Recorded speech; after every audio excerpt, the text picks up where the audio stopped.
It's been 5 years since your last book. How does it feel to finally have something new out?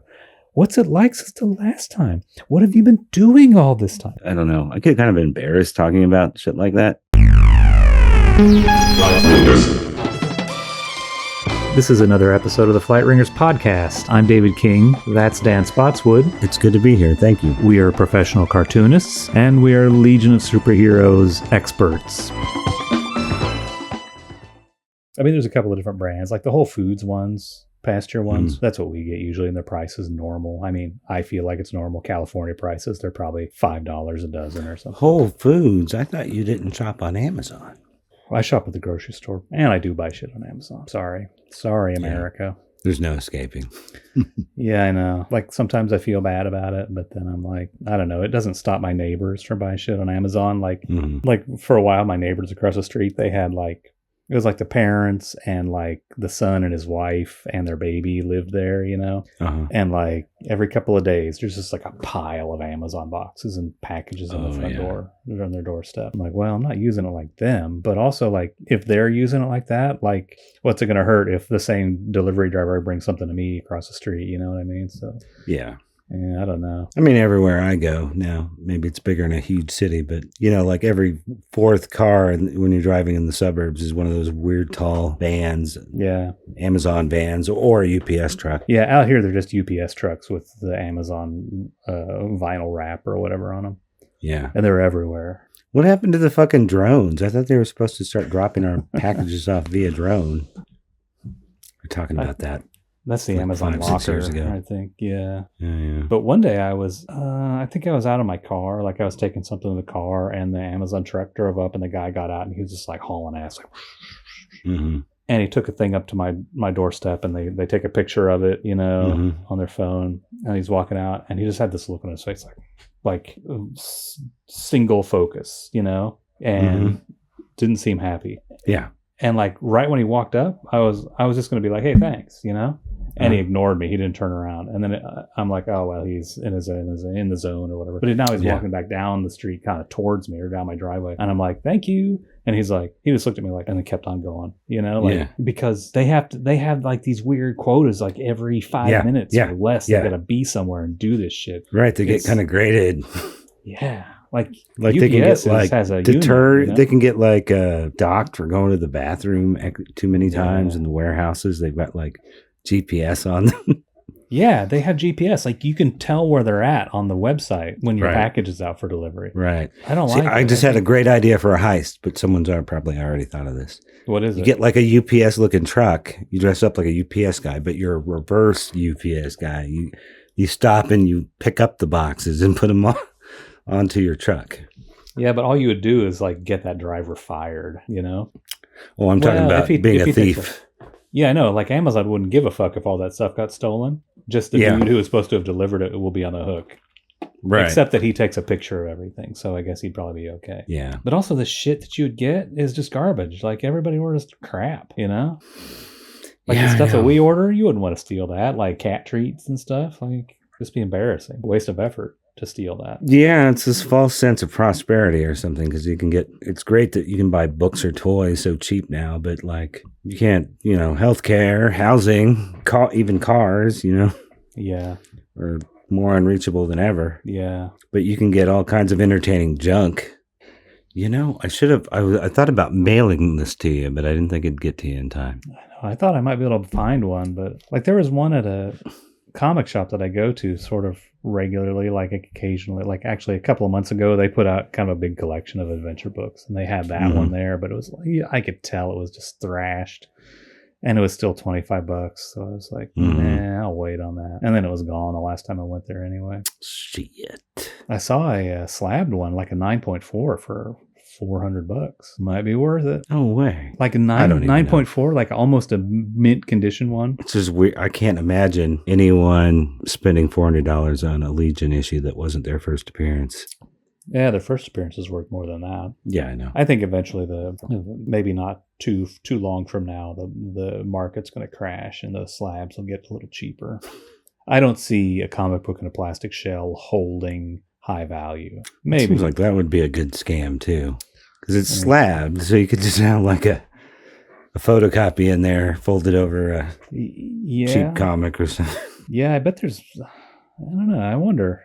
I wouldn't be surprised if there's phony ones out there, but yeah, I don't know how you tell because so few people will take the plunge and open those. You know what I mean? Like you paid for the thing to be sealed up like that, and there's only a handful of people who are like, I actually just want the comic and I'm going to take it out of this fucking thing. Yeah. And those people who have done that, like I guess when I've seen the videos, like Jim and Ed did some, and I've seen they opened some. Yeah, like they have that guy Warren Bernard from SPX. That guy. Yeah, I know Warren. He's been on there a couple of times, and he gets like these Golden Age comics, and they make a whole big thing out of it, where they bring out their little screwdriver and their razor blade, and they open it up. And those have been legitimate comics in there, you know, and not like they've been low grade, you know, like you can't. I don't know. I think if you buy one that's like at some mint condition Marvel Comics #1 or something, like, yeah, you don't open that. I wouldn't open that. It just seems so easy to fudge it, though. Like, it might be missing a couple pages on the inside. Yeah, I don't know. It is weird that people trust those grading outfits. I mean, there's only like 2 of them, but yeah, like how do you even get accredited? You just say I'm accredited. You decide you're the authority on it. Yeah, exactly. Well, and you know, there's people who like there's CGC, and then there's the other one which is GCG or something like that. You know, it's just the same letters in a different order, and people like one of them more than the other one. I find it all impenetrable. Like, I need to find a key or something to decode all their bullshit language, like good, fine. Like, some of them sound good, but then when you read the definition, it's like, oh, that's not that great a condition. Oh, yeah, fine is better than good. You don't want a good comic. Well, maybe instead of good, they should just say okay. Or bad. How about bad? Yeah. Bad minus. Do they say poor? Yeah, they probably say poor. The Truth Social model is based on Burn Robotics. It's like, you just, I've got enough of a like fan base. Moderator. Right. Who gets to control, dictate what is talked about and what's not talked about. You can ban anybody who mentions benign things that he just doesn't want to talk about. Yeah, whoever. What about the Chris Claremont feud? Blocked. Right. Such a weird dude. It's funny, he became such a textualist, this was already happening before he even got banned, basically, from blackballed or whatever from Marvel and DC. He just got more and more like only the Silver Age shit counted, you know, so he just kind of made it his mission to jump from book to book and just tear away everything that had been built in the mythos to get it back to, like, if he had jumped on Legion in the 80s, he would have got it back to like the Kurt Swan days. Wow. He would de-age them if necessary. He was constantly doing that with everything. Like, well, he doesn't sound so bad now. Maybe. Watch our video about Superman #8. God damn it. Who do you think drew this comic? What, this Ultra Boy comic? Yeah. Yeah, what does that thing say? It might have the right credit. Who drew the comic, not the cover, right? Because I've been seeing things online saying Al Plastino drew it. This is Kurt Swan drawing. Yeah. I'm thinking Plastino must have done the Superboy story in that issue. Yeah, I only glanced at the Superboy, and it could be Al Plastino. This book says... Yeah, this has to be Kurt Swan. Yeah, Kurt Swan, George Klein. Classic lineup. Superboy 98. Jerry Siegel, right? Jerry Siegel, Kurt Swan, Klein. What's Klein's first name? I already forgot. George Klein. Plastino. The other one has got to be Plastino. Yeah. I have it in reprints in Superboy 147. You have the facsimile version of Superboy 147? There's a square bound. Which is better? Well, does it reproduce the ads? I don't know. Is it on that shitty shiny paper? As I recall, these didn't have too bad a paper, but it's just the same like Photoshop file that's in the DC archives.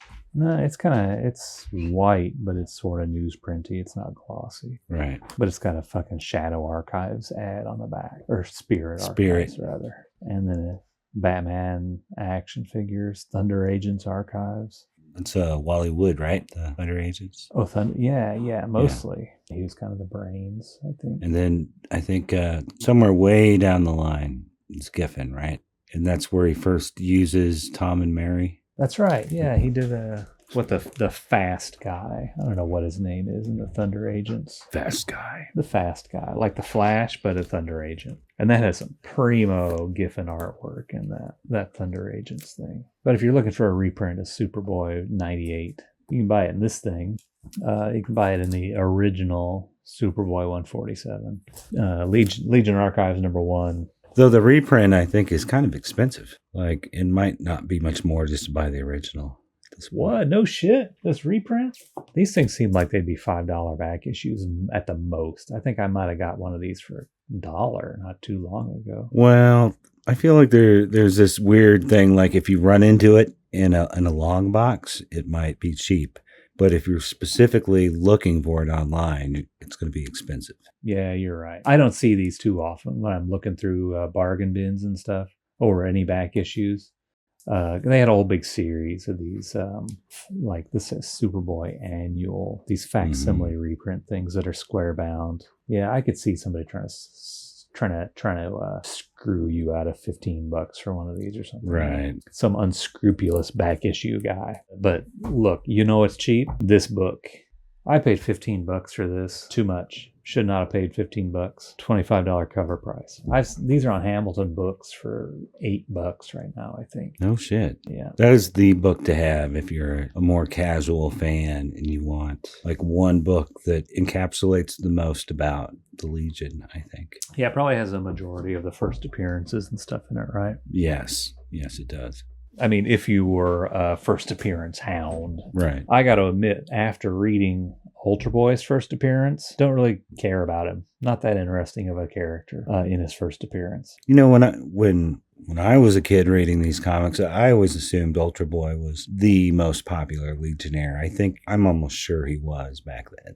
I know Brainiac 5 has eclipsed him at this point, but he was the cool guy. Huh. Yeah. I think. I don't have a lot to talk about on this thing, but like this, he comes across as, in this comic, right, he's as powerful as Superboy, but maybe more powerful. Like that's sort of the tease all the way through. That's how they sell it. Yeah. Yeah. And we still don't even know, like they don't introduce the one power at a time concept that he has all the way through, all through his whole history. Yeah. As far as we know, he only has one power. I guess one power that's 3 vision powers. Ultra Boy is all vision-based superpowers that are superior to Superboy's. Right. And on our first page, we're misled to think they're even more powerful than they are, I think. I don't know if this first page is canon. Is this even in the comic with the statues and shit? It's not in the story proper, but the big thing here is Ultra Boy is able to use his equivalent of heat vision to cut apart a lead statue, and Superboy is like, great guns, my heat vision can't melt lead. As far as I know, that's never been the case. It doesn't make any sense that should be the case. Heat's heat, dude. Right. X-rays are X-rays, dude. Then it makes you wonder, like, why doesn't he just blow up or melt kryptonite every time he's exposed? I guess maybe it would blow up and shoot fragments at him. But it could use a super breath and blow it far away. You don't know. Yeah, he could do that, I guess. Like, they could tell us that kryptonite is as hard as a diamond or something like that. Then maybe you couldn't melt it no matter how hard you tried. Mm-hmm. But lead's like the softest shit. You know, it's like Play-Doh of metal. I've never been fool enough to roll lead around in my bare hands. They always say lead is just like gold. It's a real soft metal. Mm-hmm. I don't think you can play it around with like Play-Doh, but like if you hit it with a hammer, you know. I hear it tastes very sweet, as I recall in my childhood. Wow. Those chips, those lead paint chips. Oh, it's in the paint. Delicious. Yeah. They were delicious. It's already late. We started late. But yeah, the whole thing with Superboy's heat vision being unable to affect lead doesn't hold water. Like, okay, he can't see through lead. Well, all right. Like if the radiation or the power of lead can't let kryptonite radiation escape it, well, okay, that's something. I feel like this is a new one. Yeah, I think it's a new, and it's one time only, because they tell you a lot of times in this comic that Superboy's heat vision cannot melt lead. Ultra Boy, an astonishing youth, who has a fantastic power even greater than Superboy's. Where does it say that? On the first page, he has a power greater than Superboy's, the vision power. Right. Every other power he has is inferior to Superboy's, but we don't learn that in this issue. This is a very special issue. It's a key. We know our fans have been demanding we cover key issues, more important stories, and that's why we picked this key issue. Do you know why it's a key issue, David? First appearance of Ultra Boy? First appearance of Marla. Personal favorite. Fans love Marla. I'm a big Marla fan. I would love to see a Marla series. You think Marla's a more or a stronger character than Ultra Boy? I bet he actually, he's such a cipher, he could be. Like, you could do a lot more with Marla. I think there should just be an entire Marla series set in the Silver Age, showing how he behind the scenes is keeping these kids from getting killed over and over again. Mm-hmm. Let's explain. Let's set up this comic a little bit. All right. The setting, Smallville, 1932. This old man and his son roll into town on the train on the 310. That's right. They strip their clothes off. They're wearing weird action suits beneath their hard clothes. Are they aliens? Who the hell knows what they are? Are they father and son? Are they grandfather and grandson? Are they mentee and mentor? An old guy and a young boy stripped down into tights, and then the old man, it looks like he's setting up a camera. He's going to do a photo shoot. He sets up a photo shoot, and they talk about how it's time to contact, quote unquote, the others. Like there's this shadowy outfit of people that Marla and Ultra Boy are in contact with secretly. That's right. Don't tell your parents, Ultra Boy. Whatever you do, don't tell them anything about what's going on. You know, I was asking my son, my 8-year-old son, who knows quite a bit for an 8-year-old, particularly of today, about Silver Age Legion. He was asking what issue we were doing today. And I told him, it was the first appearance of Ultra Boy. And, he was describing his costume for me, and he was asking why he has a bird on his chest. He had remembered that detail, and I never looked at it and saw a bird before, but it's right there. It looks kind of like an eagle or something. Yeah, it's sort of halfway between an eagle and halfway between, something on like a Arizona rug or something. You know what I mean? Well, in Marla's, which almost looks like two distinct pieces laid upon one another. If you look at it, the bottom of it looks like the tail of a bird or something. It looks like a dong, like two dongs crossing, sword fight. Wow. Yeah, the most intriguing part of this comic, it's pretty straightforward. I'll just say whole plot. It's such a short comic. Ultra Boy shows up and he's trying to just discover who actually is Superboy, right? That's right. At first he thinks it's Pete Ross when he meets Pete Ross. Then he realizes that maybe it's not Pete Ross. He thinks it's Clark Kent. But the most intriguing part, for Ultra Boy, it's a mystery. Who is Superboy? But as a reader, the intriguing thing is, who are these new guys? This old man named Marla and this young guy. We don't know his name for most of the comic. He's just Ultra Boy. He's Gary Crane. Yeah, he starts going by Gary Crane. But how come these guys, they seem like they have the same costume on, but they don't have the same costume on? What's the deal? What's going on? I think it's misdirection, right? It's making it appear like they're of the like when aliens come together in pairs and they have matching uniforms. Right. Yeah. I get it. Like the way the story is made wants us to think that these two guys are malevolent and they're here to harm Superboy somehow. That's right. They talk really robotically, like the dialogue's written kind of strangely, and they report to some mysterious organization via webcam or whatever in their hotel room, and they're in disguise. But when you're talking about the bird symbol on Ultra Boy, and then the symbol that's on Marla, which is almost a bird symbol. Like it's almost exactly the same costume, but not. Like, why isn't it the same costume? What's the difference between these guys? Like he's higher rank? You think it's like a badge and like it has more stripes on it or whatever than the Ultra Boy one? I don't know. What do you think outside of the misdirection going on in this issue, what do you think the real reason, or not the real reason, the in-story reason beyond this issue for them having matching costumes. I think I might have read somewhere that Ultra Boy patterned his costume off what Marla's wearing, but then it's like, what is Marla wearing? Right. Yeah. I think I feel like that's what I've read too, is that Marla was like a father figure to Ultra Boy. So he's going to dress the same. But like, how come Marla wears a superhero costume? Is he a superhero? Like, is it just like a shipping loader yeah. customs guy uniform? Right. It's really weird. Like you're referring to the sort of retroactive continuity explanation of Marla in like his occupation before R.J. Brand took him in. Yeah, he works at the docks or something, right? And instead of wearing coveralls and heavy gloves so that he doesn't get wire in his hands or something, yeah, does he dress like this with like spandex and like a weird bird thing or a dong with a crossbar across it on his chest? See, as I've mentioned before, I think I've always been of the opinion that Marla has been more than just a customs guy. Like maybe he was some kind of secret agent or something. Earlier in his life. And this is his secret agent costume? Maybe.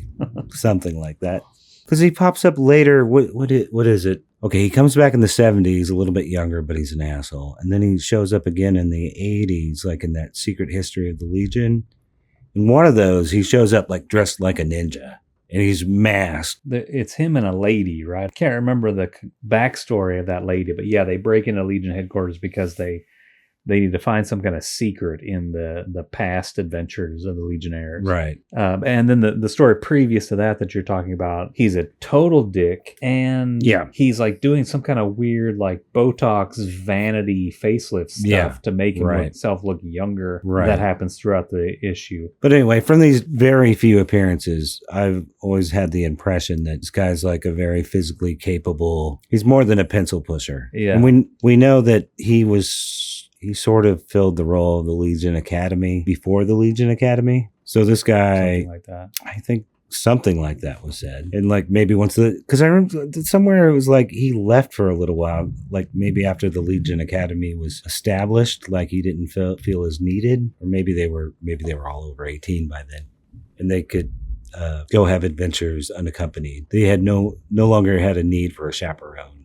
an adult advisor. But anyway, I would suspect then that he probably trained the early Legionnaires, kind of like Alfred taught Batman. Yeah, I mean, that's all conjecture. Like, the truth is that Marla never appeared outside of this comic, maybe until 10 years after this comic was published or something. It was more like 15. Yeah. But yeah, and then probably not again until that Secret History. And I don't know if he showed up in the Levitz era much, if at all, but eventually he does. He becomes more of a staple, like a more essential character. Yeah, in the 5 years later period, they like him. They want to use him. Like, they try to retain a lot of secondary characters. He survives 0 Hour, doesn't he? Isn't he around I think he's in the Archie Legion. I think so, but I don't remember. That's outside the scope of our video series here. That's right. Actually, now that we're talking about it, I kind of maybe like to imagine now that Marla is like a old superhero of the 30th century. Yeah, who's been recruited to train the teen superheroes and keep them in line. Like, that's why he has a suit. It's like if you remember the Golden Age Superman, the way he was presented in like 80s comics. His little S looks a little bit different, but then he's side by side with a different guy who has sort of a more streamlined S, shit like that. Maybe that's what my idea is now, is that he's so inspired, this youth Ultra Boy, that Ultra Boy is going to have like I don't know what year this is going to be, like 2961 version of Marla's 2948 superhero costume, passing the baton. Yeah. And instead of having the little insignia in 2 pieces, he's going to smooth it all out to be one kind of chunky, futuristic looking symbol. And Marla's like, all right, you young whippersnapper. Something like that. Right. And there's something, it's a very, even though it was probably just, Kurt Swan probably pulled it out of his ass on deadline, but it's probably the most lasting of those early designs. Almost all the other Legionnaires Except maybe I tried to think about this a little beforehand. I think Matter Eater Lad's costume doesn't change much, but everybody else who was showing up regularly, they have several costume changes through the years. And Ultra Boy's pretty much stays the same all the way up until like right before 5 years later. And even then, he keeps the shirt. Yeah, he always has that red shirt, right? Yeah, I think La Rock sort of does something, gives him a high collar that's black or something like that. Yeah, that's about the only difference, right? He has like booties with like fringe on them. It's like this Native American Thunderbird type of iconography in the costume. Right. And the fringes sort of ties to the symbol, right? Like it's similar. Yeah. Or no? Well, to me, it reads like some American Southwest type of stuff. You're right. I never see. Now I'm looking at it and I see like a totem pole. Yeah, exactly. Like that, the Thunderbird, which you see in all kinds of. Yeah. In fact, the X-Men Thunderbird character has a symbol not too different. I mean, I can't imagine that there's something in the script that Jerry Siegel was like, hey, make this look like he came out of New Mexico. Right. It almost seems like Swan just did this. And he did like the adult guy has a slightly modified version of the young guy costume. Mm-hmm. I just wonder how many of these one-off seeming dudes, Starboy, Ultra Boy, whoever else, did they ever plan to draw again, you know? Right. Because it seems thought out in a way. Mm-hmm. Seems more thought out than it really maybe needed to be for this, what seems like an almost one-off. Maybe we'll never see either of these guys again. They don't explain the significance of either of their costumes. And they don't even really explain the significance of the relationship between these two guys, Marla and Ultra Boy. I don't know about that. I think it's explicit that he is some kind of instructor to him, that he's testing him, that he's grading him. But why do they wear the same costume? Like, is it like a training costume? You know what I mean? Like, we both put on the same color of wetsuit during our deep sea diving training session so we don't get separated from each other or something like that. You know, is that what it is? Like I said a few minutes earlier, I think the idea is to give the reader, to imply that like maybe they're of the same extraterrestrial race that has come. Just a way to mislead us, huh? They're from the same alien invasion force, right, or something like that. Right, because often, more so maybe in TV than this, like than comics, but certainly in comics as well. Like the main distinguishing characteristic between an Earth guy and some aliens is their costumes. Yeah, but otherwise they're just regular middle-aged dudes or whatever. Yeah. And then post this story, they come up with the, he's wearing it. He's inspired by Marla, or maybe Marla gave him one of his old costumes, something like that. I'm still befuddled by the minor differences between these two guys' costumes. To me, it's really strange. The Marla costume, I think, looks a little better than the Ultra Boy costume. Like, he has the squared off neck opening with a wide band around it that Ultra Boy doesn't have. Oh, yeah. But all of this is to say that the most interesting part about Marla and Ultra Boy is the costume. Let's get on with this. Let's do it. These guys, they arrive by train in Smallville, and they confess to each other, Marla and Ultra Boy, that they're here to discover the secret identity of Superboy, and it implying that it's for malicious, insidious purposes. Ultra Boy enrolls in school. It seems clear to me like Marla knows who he is. Yeah. Because it's like, and we do know it's common knowledge on Earth in the future that Clark Kent was Superman. But of course, Ultra Boy is from Rimbor. So that could be the reason he doesn't know. I guess maybe Saturn Girl or somebody erased his memory temporarily. But yeah, I've seen that argument made. I guess what I like to think is that, like, once you get 1,000 years from now, it's maybe a mystery to somebody who's that far removed, both in time and distance from Superboy, that they don't know that Clark Kent and Superboy are the same guy. I buy your argument, though. I could as easily see it going the other way around, and people talking about the legend of Clark Kent, the Superman. Well, okay, but you do agree it's a valid argument that it's totally possible that Ultra Boy At could this be. hour, I'm buying it. But again, if Saturn Girl, was it Saturn Girl did it, can like make Superboy forget everything every time he goes back. Yeah. They can make him forget that information temporarily. That seems kind of a stretch too, though, right? Like, I'm going to apply for Legion membership, erase my memory, and then make me regain my memory as a test to join the team.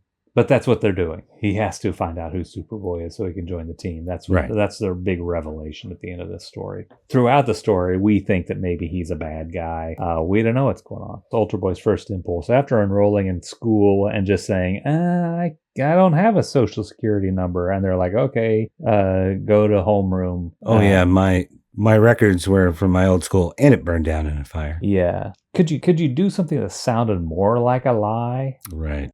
Jonah, very subtle with his investigation. Like the very first thing he says to Pete Ross, he's like, "Hi, nice to meet you. I'm Pete Ross." "Hi, Pete Ross. Who's Superboy? What's his real name?" Do you know? Just a curiosity. Master Sleuth, Ultra Boy. Smooth. But he thinks Pete Ross is Superboy right off the bat. Right, because his heart is beating faster. Thus, he must be lying. Or in love with Ultra Boy. As Pete knows the secret. Also, Ultra Boy's just going around looking at everybody naked with his Penetra-Vision just to make sure they're not wearing a Superman costume underneath. I bet he looked at Lana Lang and he looked at Mrs. Kent and the teacher at school, everybody, just to make sure, just to double check. She's not wearing red boxers. No, she's not wearing red boxers. No, she's not. He's just checking out their asses. I have to check out the chest area to make sure there's no Superman symbol there. No, it's there. So they tail Pete to the general store where he's working. The Kent's general store. Some 1930s style gangster tries to rob the store with a fucking Tommy gun. So what this kind of a reoccurring thing in Superboy comics. It's like this nice small Mayberry-ish town, but every dozen issues or so, a mob comes through town. Yeah, mob. People with Tommy guns robbing banks. Like there was one we read. Literally, Dillinger is part of the story, right? Is that the one where they took over the town? The mobsters took over the town? No, that was a Mordru story. Oh, right. No, the Dillinger one, Dillinger and Hitler. And I don't know who. But this is like Babyface Nelson. He had some good songs. No, Babyface Nelson, the mobster, the killer. Nelson. Something like that. The twins. Yeah. Yeah, so the story, there's a couple, they mislead you a couple of times. They like make it look like Ultra Boy is going to do something nefarious. Like he's excited to see the robbery, and he's like, "Oh, good! Now when he fires this gun at Pete Ross, if Pete Ross dies, I know he's not Superboy." But then the next panel, he uses his Penetra-Vision to stop the bullets, and there's kind of a similar fake out with the boulder. Like it looks like he's gonna roll the boulder over. Yeah, I thought he was going to drop the boulder on Pete Ross and try to kill him.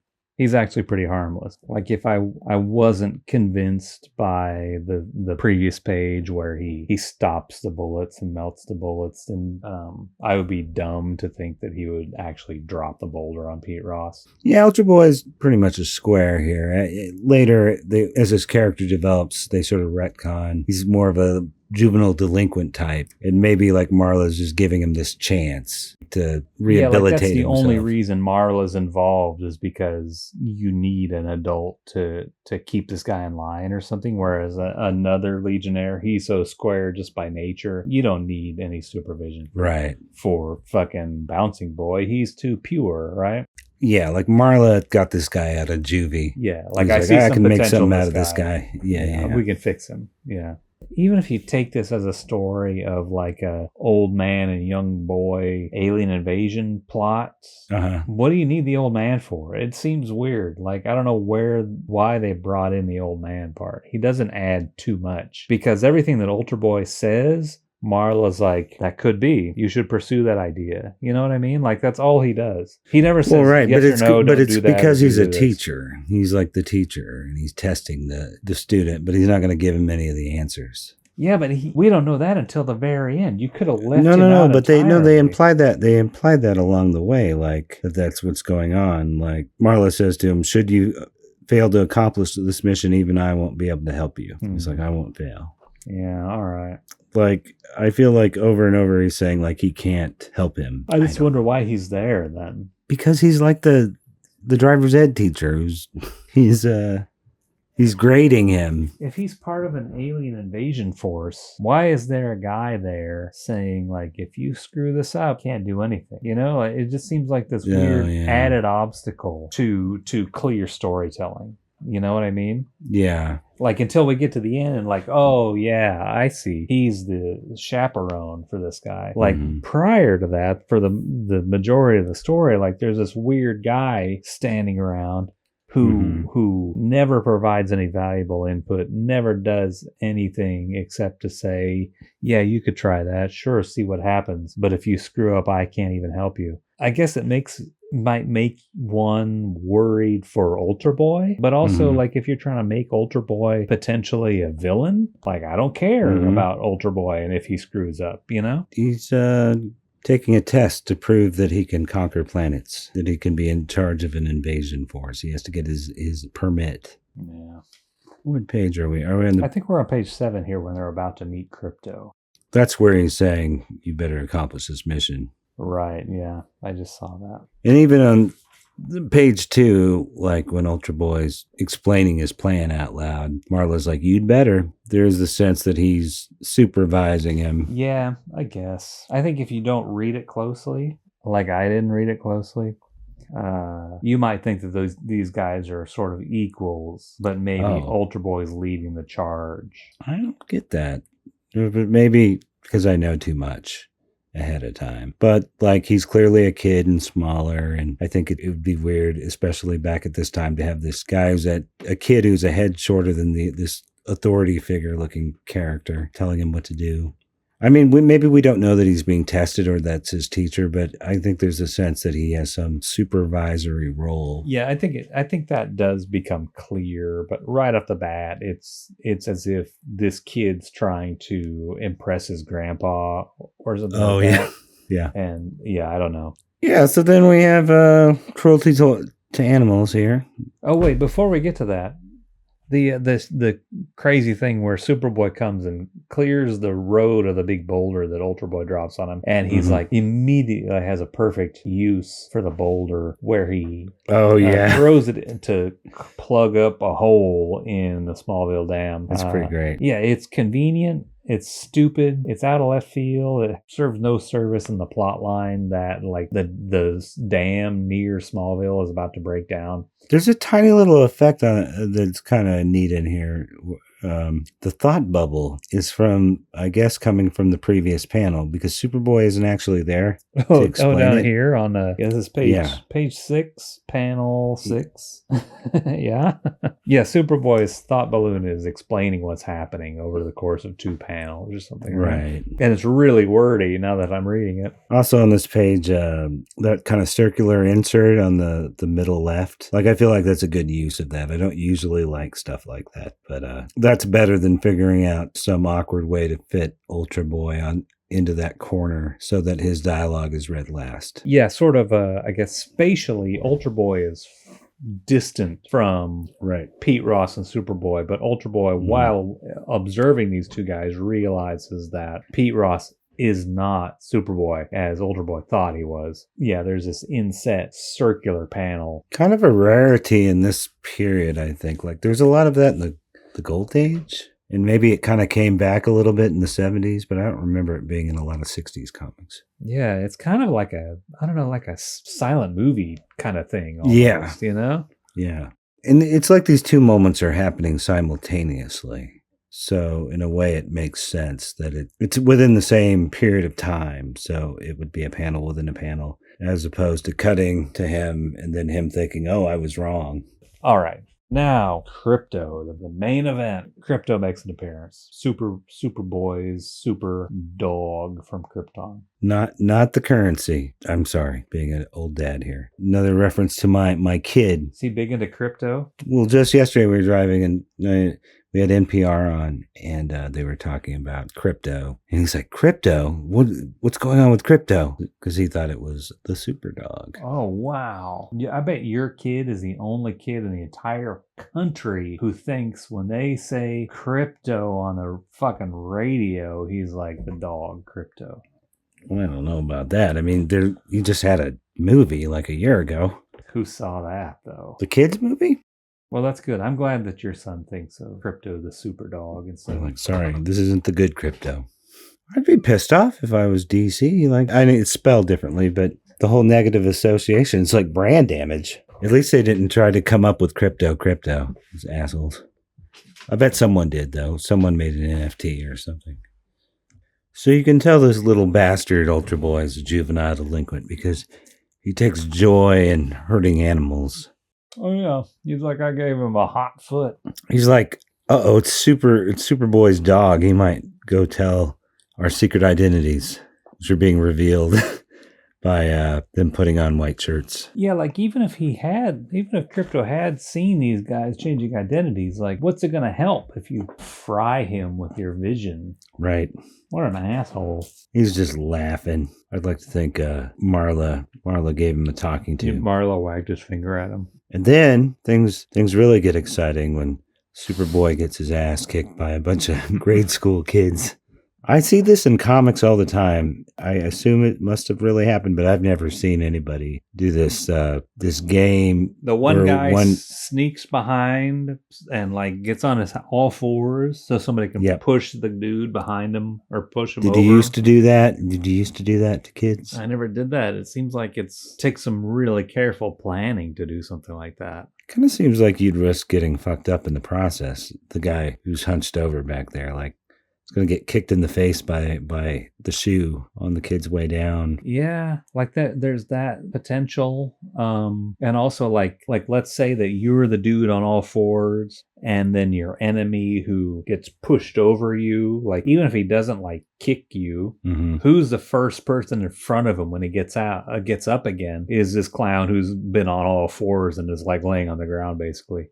Like you're going to get kicked in the chest or something, right? Right. He lands on his ass, his feet right in front of you. So if he didn't kick you accidentally on the way down, he's in the perfect position just to kick you with both feet right in the face. Yeah, exactly. Yeah, I wouldn't want to be the fucking lackey. You know, it's never the leader who does that. Right. Does that submissive all fours, hands and knees type of, it's like somebody, some shit has to tell you like, hey, when I'm about to push him over, you get down on all fours. Like, what? I don't want to. Clark's a drip. A lot of Lang acts like this happens all the time. Yeah. It's disgusting. You're so timid. And it is kind of funny. These kids are literally like, they're like 11 and they're like fucking around with this high school kid. Like, what a loser. I've always loved the use of the HAW ha. Like it's always like a asshole laugh, Superman never goes ha ha. It's always the bully or the only a real asshole laughs like that. Little monsters. These kids who are harassing Superboy are probably supposed to be 12 years old. They look like little fucking runts. And they're pushing around a kid who's practically an adult. Like next year, Clark Kent, he's going to be in fucking Korea. You know what I mean? Yeah. And they're pushing around this guy. I don't know. I mean, I think Superboy and the Legion at this point, look at Ultra Boy. He's the same age as Superboy, probably, more or less. And Ultra Boy is like a head shorter than Marla. Mm-hmm. So I'm thinking these guys are, and this is early on in Legion history, so 15, 16. So you think that Clark Kent and Ultra Boy are supposed to be 15, and these boys who are harassing Clark Kent are supposed to be 7-year-olds? Like 10-year-olds. Like that is pathetic. That's look at how they're drawn too. They're not drawn. They're like pudgy and they're masculine. They're pubescent. Definitely drawn smaller than the Legion of Superheroes aged characters. Right. These are like 6th graders. A 6th grader is 12. These guys are 4th graders. Okay, yeah, like 4th or 5th graders, and he's like a sophomore. He's like 16. Right. Fuck. Like, he should be like, I don't know, like just like lifting them up with one hand and like throwing them at that brick wall, you know? He doesn't want to reveal his identity. Yeah. I think it's funny that Ultra Boy is standing there with like, he's in a sweatshirt and like baseball pants. I know. Has a baseball glove. There's never an explanation for it. It's like the cover was drawn first, and then they had to figure out a way to work it in. It's funny. He's just there. Like, he's in disguise. He has a disguise on his disguise on his disguise. It's pretty player. It's like he looked at the few existing photos from this era. He saw like a baseball card or something. This is how they dress in this era. Mm-hmm. Just walking down the street with the baseball glove on. Just a baseball glove. It's like maybe when you and I were kids, like fingerless gloves were kind of cool, like Michael Jackson. You know what I mean? Yeah. And like this is what he saw in the history books. It's like, no, they all walked around with the baseball gloves. They loved Mickey Mantle. Right. And so he's just walking around town with like a ball glove on. Yep. Yeah, I mean that's what it seems like. He doesn't have any gear with him or anything. Where's his hat? That's a definite oversight. No ball cap. They should have had like the hard ball helmet on. Yeah. Anyway, this is where Ultra Boy learns that Clark Kent is definitely Superboy because his glasses did not break. How did Clark Kent make the Kryptonian clear plastic in the glasses? That is a tough question. Let's not get into it. That's like a half-hour conversation. How the hell did they sand it down? Maybe it just happened to break it into 2 perfect circles, and maybe his X-ray vision, heat vision can cut it. Oh, but then, like, if you drop it on the ground, that's not going to harm it at all. I guess you could convince me of that. Yeah, I mean, it's not made out of lead, so he should be able to cut through it. I just remember the thing in the John Byrne series where somehow Clark Kent has a piece of metal from his infant rocket ship from Krypton, and he uses that as his like shaving razor. He shoots his heat vision at the piece of metal, and the piece of metal reflects it back onto his beard, and that's how he shaves. So he doesn't have a 5 o'clock shadow, but otherwise he would always have a beard or something. I always thought that was cool, but of course he probably must have stunk to high hell all the time. Like the smell of burnt hair. Oh yeah, super burnt hair. Yeah. I never understood any of that. Like, I guess I just don't know enough about heat vision or lasers. Like, I always thought shouldn't it just reflect off a mirror? And shouldn't it just go through glasses? I think it would melt the mirror, right? Because mirror is just regular old glass. But if you shot a laser beam, like a real laser, at a mirror, would it burn through it, or would it just bounce off it? I don't know. Reflect it back the other direction. Of course, in John Byrne's Superman, it gets more complicated because he sort of gets rid of that. They bring it back later, but it's sort of like his eyes just glow when he's using his heat vision, but there's not like a beam of heat shooting from his eyes to whatever is burning. Do you know what I mean? Mm-mm. That was what it was like in the Byrne Superman. Right. Like if you look back at those issues, they'll show like the pupils of his eyes glowing red, and then whatever he's burning is sizzling, but there's no beam shooting out of his eyes. Oh, okay. Huh. Like so he could possibly be wearing glasses and not even have to worry about melting the frames. It's more like he just has the power to combust things, and it's shown by his eyes glowing red. There's not an actual beam shooting from his eye to the object. But later artists brought that back because it was too cool not to have. It's pretty cool. Looks good when Christopher Reeve does it, and 2 big red beams come out of his eyeballs. And it's like one of his only like badass powers that makes him look like a cool, tough character. Like he's gonna fucking kill you. Whenever they want to make him look edgy, they want him to have like glowing red eyes and Cyclops blast coming out of his eyes. It's never a thin beam anymore, it's really blast, which is fine.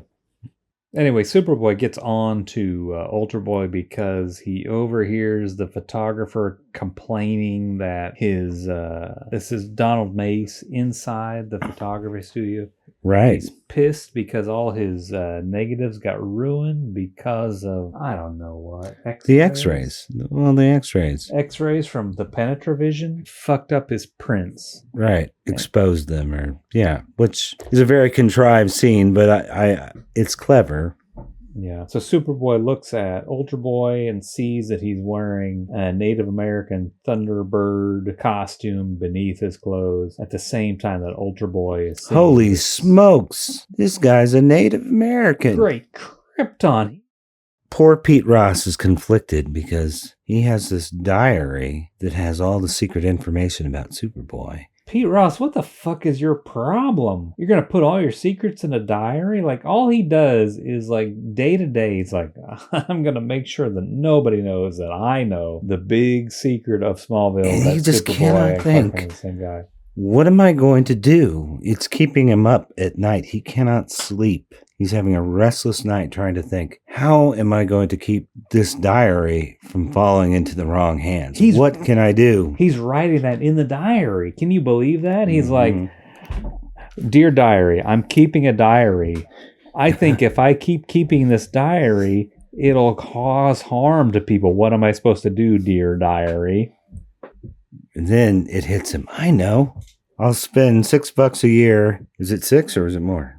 I think it's $6 a year to put it in an indestructible vault that will explode if anybody tries to open it. Burglar-proof exploding vault. Hey, Pete Ross, I know how you could save yourself $6 a year. Don't write a diary. Don't fucking write a diary. Nobody gives a fuck. You could set it on fire. You could, if you don't want to do that, you could just take your ballpoint pen there and go back and scribble over the part where it says Clark Kent is. Uh-huh. It's going to be a real pain in the ass to write in that diary, too. He's just going to have to go back there every night. I need to add an entry to my diary. By the way, at what point did diaries become journals? We rebranded it so it would sound less wimpy or girly. Yeah, I think somewhere along the line, diaries started being marketed to boys as a journal. I never wanted to do it at all. Not because it was like something girls did. I just never want to write shit. Come on, give me a break. A diary? A journal? Sounds like fucking homework. Exactly. Like, I don't want to write. I want to fuck around. I want to kill bugs. I don't want to write a journal. It's about my day, my fucking day where I got up and I went to school and I hated it. And I came back home and I dicked around for 2 hours and went to bed. Great evidence for my parents to rummage through while I'm at school to see if I like girls or not. Yeah, exactly. All my deep, dark secrets where I'm like, do I like girls? I don't know if I like girls. They seem kind of gross. I don't know if I like boys. They seem gross too. I think I would just deliberately write bullshit to confuse my parents or brothers or whoever could be reading it. Yeah. I buried the body and I want to kill the president. I can't let them know that the UFOs came and gave me the secret information. Wait a minute, did that happen to you? No, I know. Look, don't lie. This is not the time to lie about the UFOs. Dude, all those shows that I've watched where UFOs are like generational and they abduct a kid and they abduct that person's children on and on down the line. I don't know. I know. My son brought home a library book about Bigfoot today and I immediately thought of you.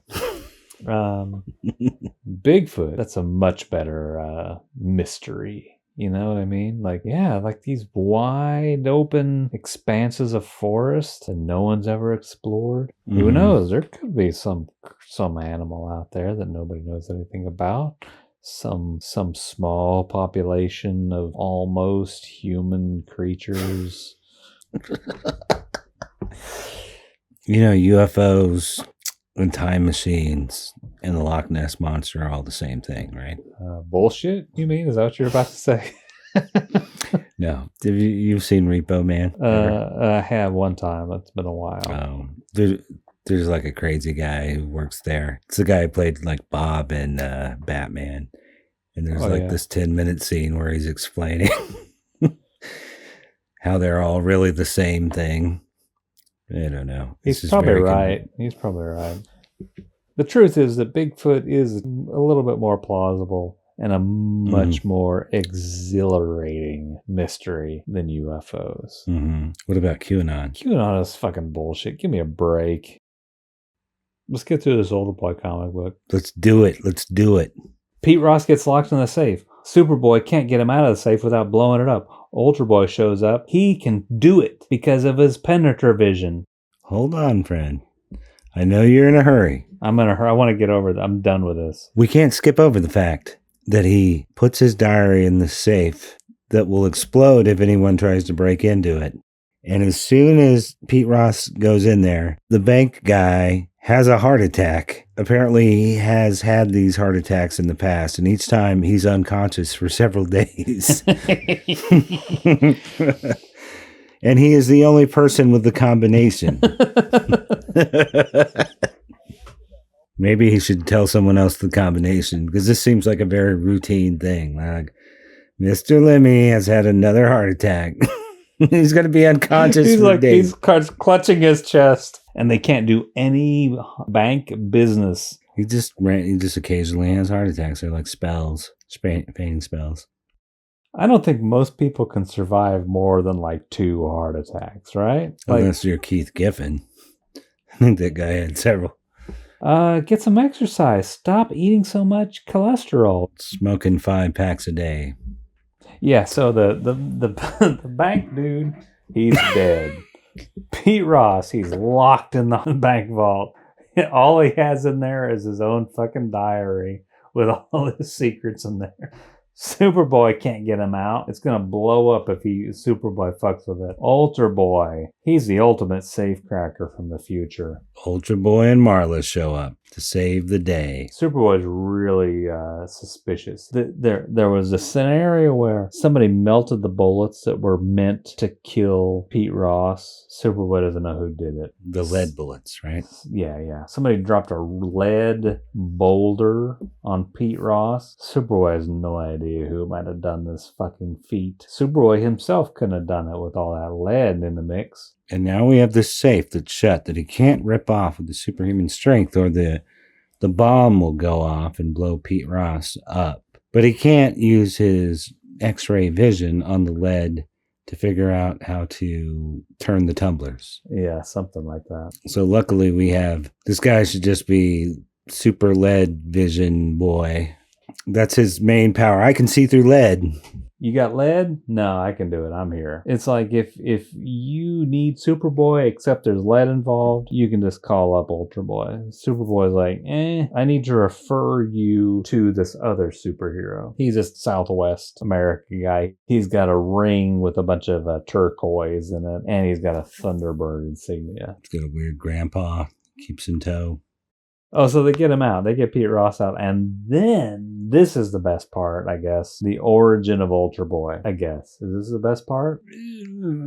Yeah, I like it. I like the drawings. Ultra Boy explains that his name is Joe Na. He's swallowed by an energy beast. I'm trying to remember if this was later in a later story and I'm just getting them all mixed up. But somewhere along the line, I got the impression that he was hot rodding in space. Like he was like it was like a, like 50s hot rod street racer kind of guy.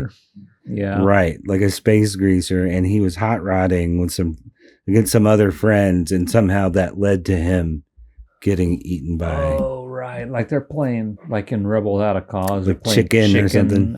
To me, that sounds like some Archie Legion type of bullshit.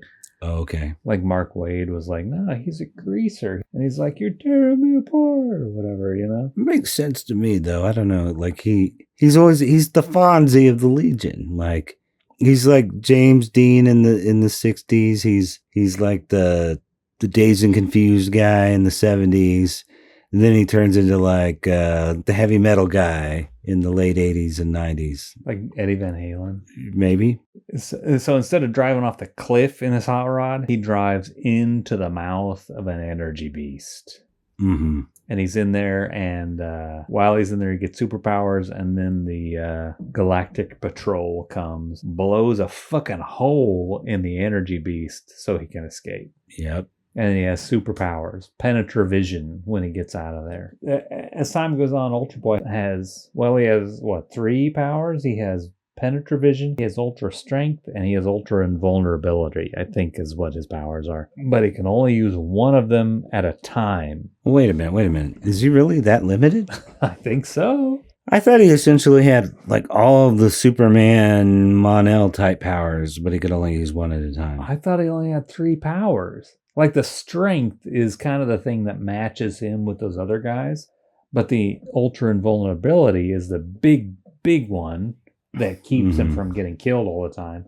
And then the Penetra-Vision, which is the only one that he has in this power. He can definitely fly. Like, I know he's mentioned several times in the comics, like the good thing about having the ring frees it up so he can use it for something else. His power. I don't know. I might have to look for some examples, but I thought he could do almost all of that. I thought he had like ultra breath, ultra hearing. I don't know. I mean, I'm an expert at this stuff, but ultra ventriloquism. Yeah, I don't really remember the breath and the ventriloquism and all of that jive.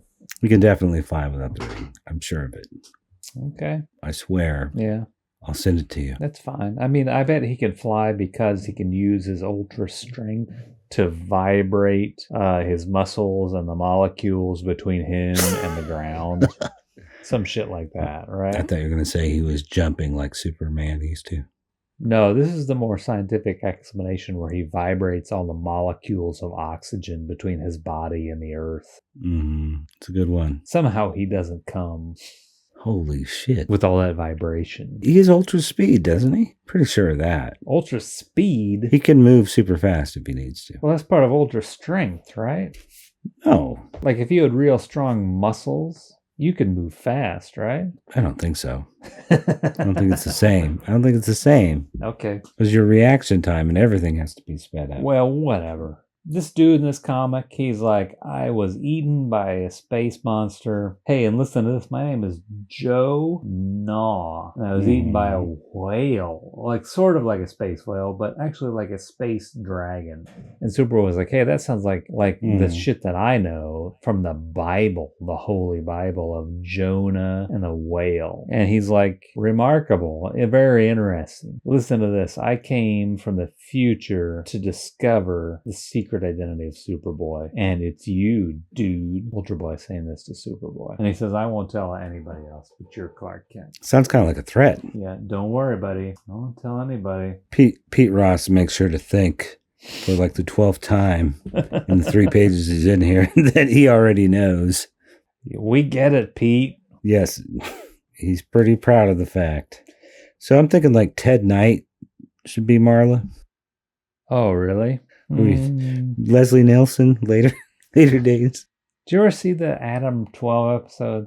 There's this guy. He's actually in a few Adam 12 episodes. He always plays an asshole. He's like a civilian who buys a bunch of like police shit, and he's got like the police scanner in his car. Try to be like a vigilante kind of. But he's sort of obstructing their. Right. He has all the police, like the most advanced technology, and he's like, "Hey, Reed Malloy, you ever hear about this thing? I saw it at the convention. I don't know, but like if you saw this guy, you'd be like, oh yeah, that's Marla." Leo Gordon is that guy's name. Leo Gordon? Oh, dude, this guy, he's that Andy Griffith episode I'm always bringing up. Is he the guy who he makes you think that he's going to show up and beat the shit out of Andy Griffith?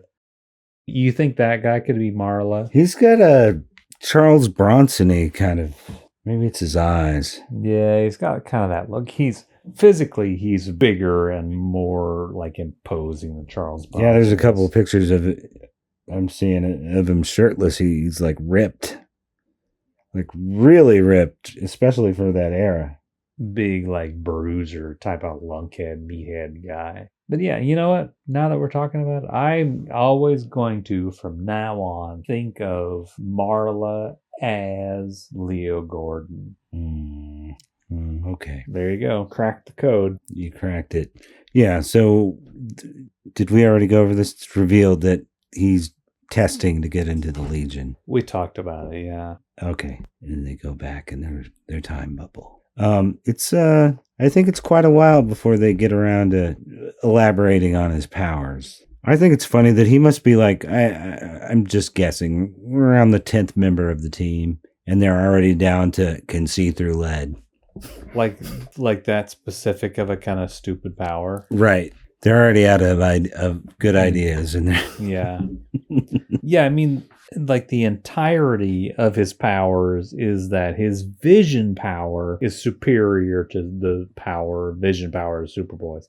They don't talk about his strength or his flying speed or his invulnerability at all. It's just that he has Penetra-Vision, and it can do all the shit that Superboy's vision can do, plus it can see through lead, which Superboy is incapable of doing, which we just heard about in this story for the first time. It's very specific to this one story, the one story where it would be of any advantage, which makes you think they probably didn't intend to use him more than once. Like the Legion wasn't a regular feature yet. Some of the earlier appearances kind of make it seem like the Legion is literally a Legion, like there's nondescript members in the background. Whereas as they flesh it out more, you have like 24 members. And we know all their names. But early on, I think it was sort of like there could be a bunch of faceless, like one and done characters. I mean, I don't want to sound too contrary to you, but... You son of a bitch. But this is the last story before Adventure Comics 300, where the Legion of Superheroes is in every issue of Adventure Comics as a regular feature, right? That's right. And... after this, every month you can read Legion of Superheroes comic. Mm-hmm. Ultra Boy, I think, is the 16th.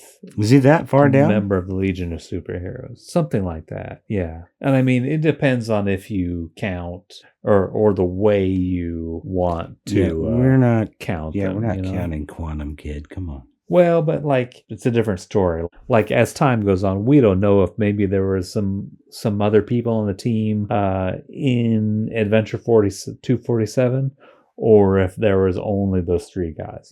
Shit like that. Did you just fall asleep? Almost. I closed my eyes. Did we probably go? Yeah. Did we get to the end of this comic yet? I thought we did. They explain that it's all an initiation thing.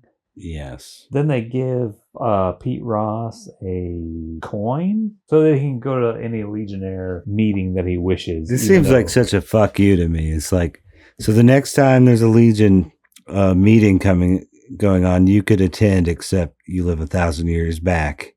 So there's no way that could happen. Plus, since Superboy can't know that you know, then you can't really be there and be seen. Marla's like, I'll see to that. But I don't know how Marla's going to make this happen either. Marla's just placating. He's like, yeah, I'll take it. Don't worry about it. Are they giving Superboy the bird as they take off in their time bubble? Like, wouldn't want to be like, you piece asshole. of shit.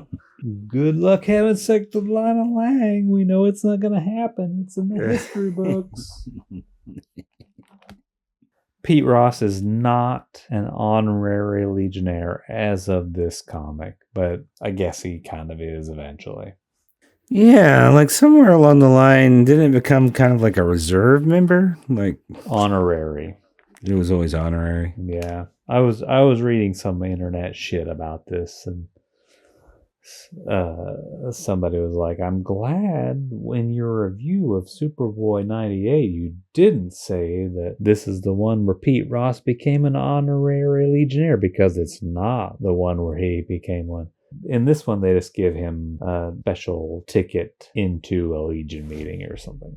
I see. Yeah, so that's it. What I wondered is if this is the comic that gave Ultra Boy the reputation of being not exactly a super sleuth, but like this observant solver type, because that's what the 5 years later annual kind of places him as. Like, he's the guy who sees all this stuff going on with the Time Trapper and Glorith and Superboy and Mon-El or whatever that is. That's a retcon. He's a dude who puts it all together. But is this where they got that from? Is like, oh, because his first appearance is the guy who's like going to solve who is actually Superboy. It's not Pete Ross, it's Clark Kent. Like, maybe did they kind of build off of that? Like he's going back in time as like this time traveling mystery solver. I guess maybe. To me, it like smacks of the worst kind of like fan service kind of. That's a problem with fans writing stories. Like, they can't stand that their favorite character is dumb, so they have to say like he's secretly really smart. Uh-huh. And he's just he's playing dumb so his enemies will underestimate him, shit like that. Yeah. You can always tell that person, you were a fan of this character when you were a kid. You have some sort of emotional... Right. Yeah, I mean, like, why can't a character be dumb?